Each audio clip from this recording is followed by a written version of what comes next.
Horton Hatches the Egg by Dr. Seuss. Sighed Maisie, a lazy bird hatching an egg. I'm tired and I'm bored, and I've got kinks in my leg. From just sitting here day after day. It is work. Oh, how I hate it. I'd much rather play. Ooh, I'd take a vacation. Fly off for a rest. If I could just find someone to stay on my nest. If I could find someone, I'd fly away free.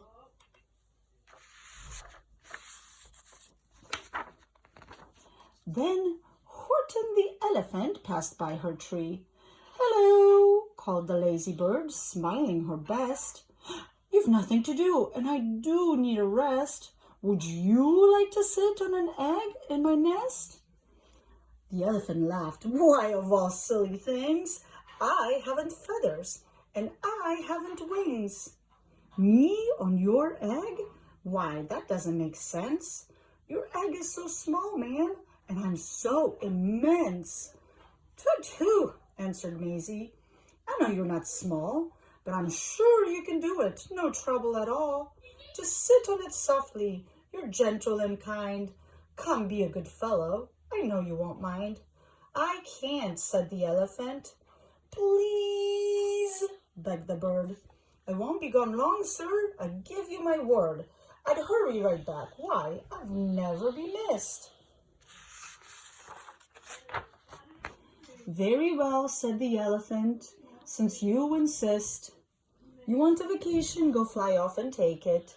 I'll sit on your egg, and I'll try not to break it. I'll stay and be faithful, I mean what I say." "Toodle-doo," sang out Maisie, and fluttered away. The first thing to do," murmured Horton. "Let's see. The first thing to do is to prop up this tree and make it much stronger. That has to be done. Before I get on it, I must weigh a ton."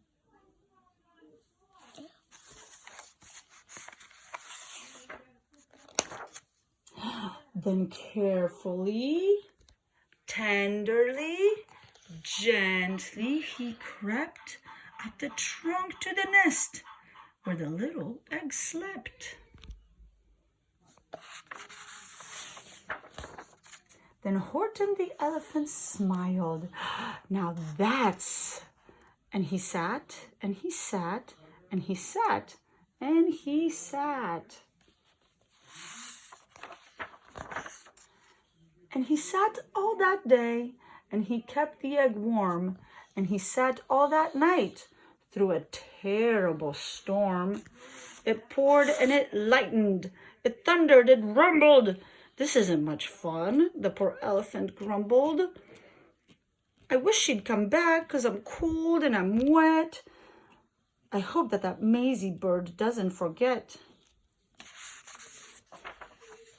But Maisie by this time was far beyond reach, enjoying the sunshine way off in Palm Beach, and having such fun, such a wonderful rest, decided she'd never go back to her nest. So Horton kept sitting there day after day, and soon it was autumn. The leaves blew away, and then came the winter, the snow and the sleet, and icicles hung from his trunk and his feet. But Horton kept sitting and said with a sneeze, "I'll stay on this egg and I won't let it freeze. I meant what I said, and I said what I meant. An elephant's faithful 100%. So poor Horton sat there the whole winter through, and then came the springtime with troubles anew. His friends gathered round and they shouted with glee, "Look! Horton the elephant up in a tree!" They taunted, they teased him, they yelled, "How absurd! Old Horton the elephant thinks he's a bird." Thinks he's a bird? They're bad guys. They laughed, and they laughed. Then they all ran away. And Horton was lonely, he wanted to play. But he sat on the egg and continued to say, I meant what I said, and I said what I meant.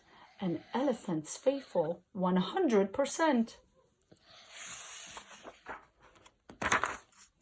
No matter what happens, this egg must be tended. But poor Horton's troubles were far, far from ended. For while Horton sat there so faithful, so kind, 3 hunters came sneaking up softly behind.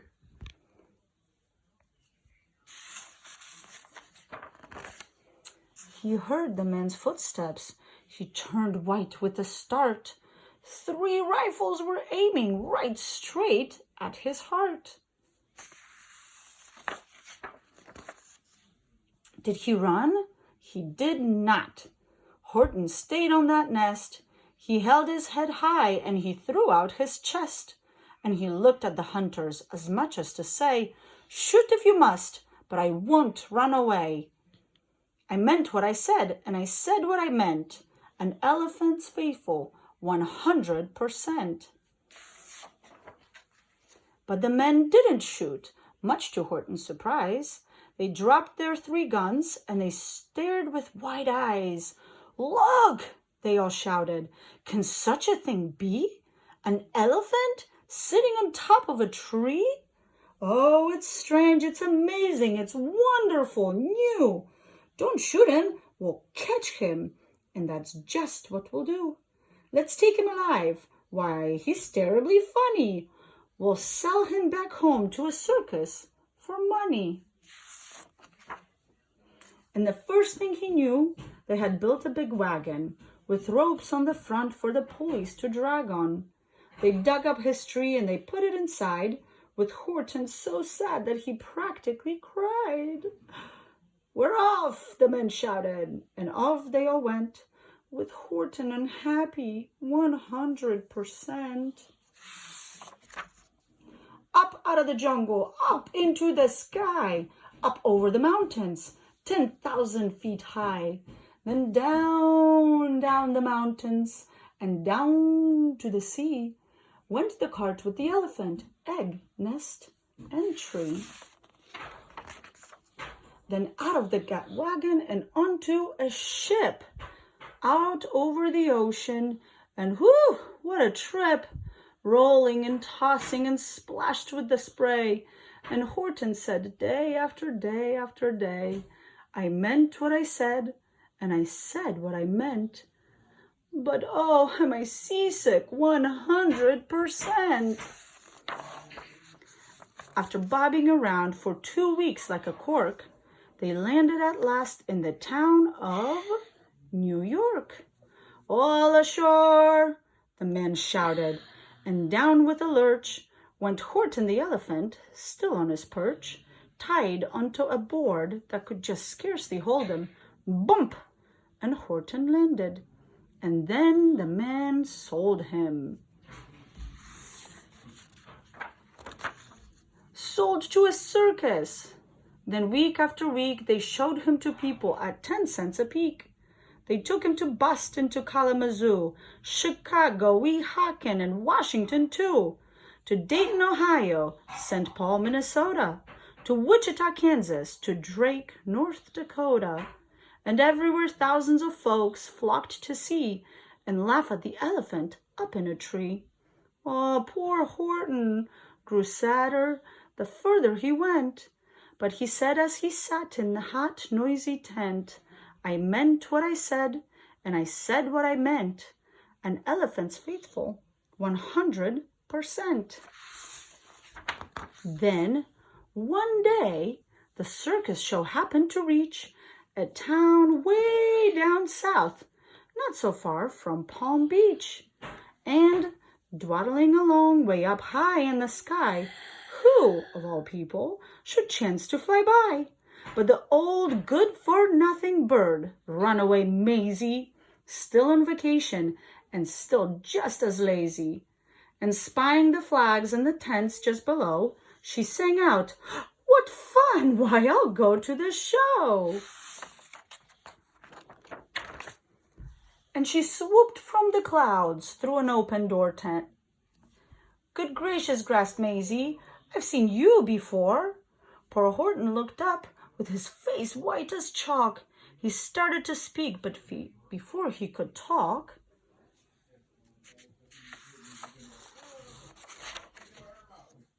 there rang out the noisiest, ear-splitting squeaks from the egg that he sat on for 51 weeks.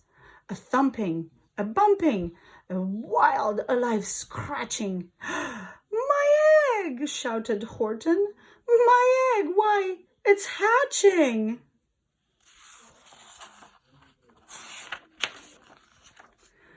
But it's mine, screamed the bird when she heard the egg crack. The work was all done, and now she wanted it back. It's my egg, she sputtered. You stole it from me. Get off of my nest and get out of my tree. Poor Horton backed down with a sad, heavy heart. But at that very instant, the egg burst apart, and out of the pieces of red and white shell, from the egg that he'd sat on so long and so well, Horton the elephant saw something whiz. It had ears and a tail and a trunk just like his. It had elephant trunks. And the people came shouting, "What's all this about?" They looked and they stared with their eyes popping out. Then they cheered and they cheered and oh, they cheered more and more. They'd never seen anything like it before.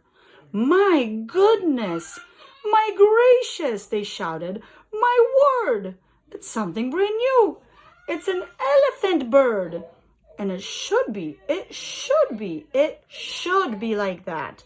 Because Horton was faithful. He sat and he sat. He meant what he said and he said what he meant.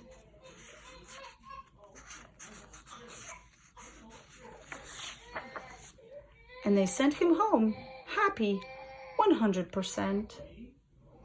The end. That's it.